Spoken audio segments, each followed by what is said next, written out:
Welcome to the Workplace Minute, powered by H3HR Advisors and sponsored by WorkHuman. Thanks for joining me for your quick update on what's important in the world of work. My name is Steve Boese. Today in the Workplace Minute, we'll examine how despite soaring corporate earnings and stock market records, the American worker is not sharing in these boom times, as workers' share of the U.S. economy's wealth is not keeping pace. Let's break it down. As corporate earnings continue to surge and the U.S. GDP climbs, the American workforce isn't feeling the same boom.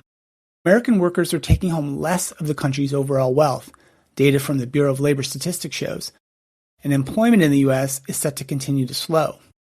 Labor share, which is the portion of the U.S. economic output that workers receive through their salary and wages, decreased to 53.8% in the third quarter of 2025. That's the lowest level since the BLS started recording this data in 1947. In the previous quarter, labor share was 54.6%, and overall this decade, the labor share average was 55.6%. This decline is despite corporate earnings skyrocketing, with profits for Fortune 500 companies hitting a record $1.87 trillion in 2024. And the U.S. GDP grew 4.3% in the third quarter last year, exceeding economists' predictions. Now that growth has not only come at the expense of how much of the pie of wealth workers are taking home, but also how many Americans are in the workforce. The decline in the share of labor is either falling earnings or falling numbers of people working, one or the other. Indeed, there are growing signs that as national income rises, the U.S. workforce is decreasing. Unemployment ticked down to 4.5% in December, but it still sits above the 4.1% rate from 12 months earlier. And moreover, employers added just 584,000 jobs in 2025, compared to the 2 million added in 2024. This stark bifurcation of corporate victories and weak labor data raises concerns among economists of jobless growth jeopardizing the U.S. workforce, as well as a K-shaped economy where the rich get richer while the poor get poorer, and it becomes more exaggerated. While the overall data right now is very mixed, it also consistently points to the idea that things are continuing to get worse for workers while getting much better for billionaires. Weakening labor share is impacted by the rise in automation as well, which is beginning to displace workers. Productivity, which essentially measures workers' output, that continues to rise. And third quarter GDP data showed non-farm productivity growth soared to an annualized rate of 4.9%. Last week, Goldman Sachs analysts estimated that based on Department of Labor job numbers, AI and automation could displace up to 25% of all work hours.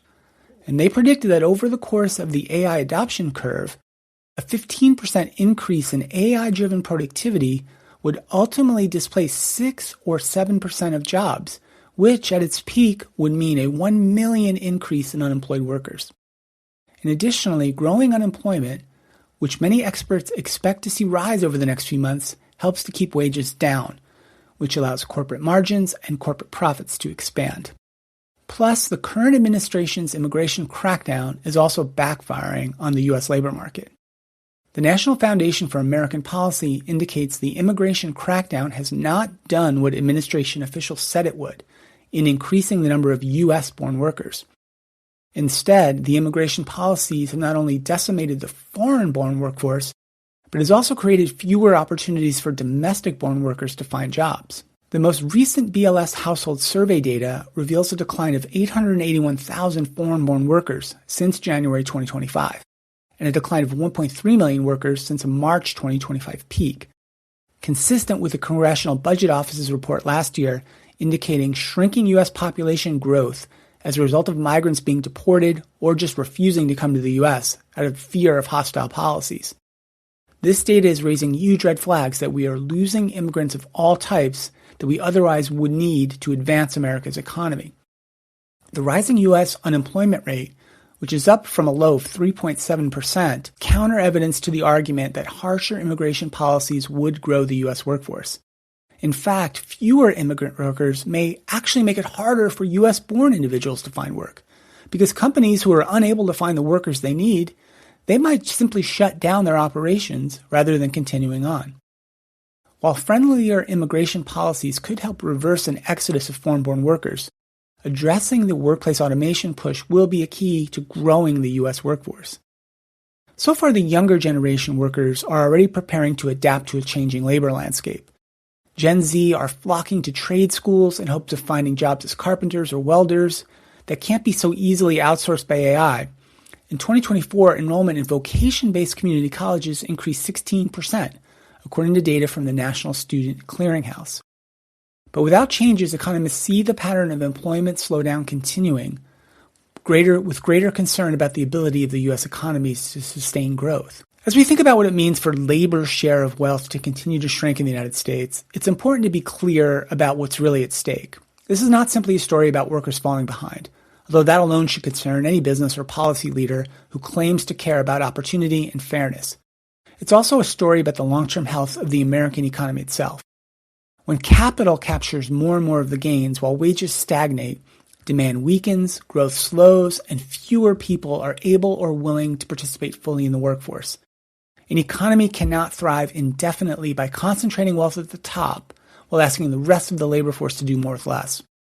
Over time, declining labor force participation, slower wage growth, and growing worker disengagement become structural risks and not just social ones. Fewer workers, less consumer spending power, and rising inequality ultimately constrain innovation, productivity, and overall resilience. This widening divide between those who own capital and those who sell their labor is not the inevitable outcome of capitalism, but it really is a choice. And if it's left unaddressed, it will continue to undermine both the economic stability and social cohesion of the country. What's needed now is a rebalancing that recognizes workers not just as a cost to be minimized, but as a core engine of sustainable growth. A healthier form of capitalism is one where productivity gains, progress, and profits are more broadly shared, where work is rewarded with dignity and economic security, and where growth lifts more than just a narrow slice of society. If we want an economy that lasts, we need one where labor and capital rise together and where the tide truly has the chance to lift all boats. Thanks so much for listening, and a big thank you to WorkHuman for supporting the Workplace Minute. If this episode made you think about how your organization can better elevate and support your workforce, please share it with a colleague. I'm Steve Boese, and this has been the Workplace Minute from H Advisors.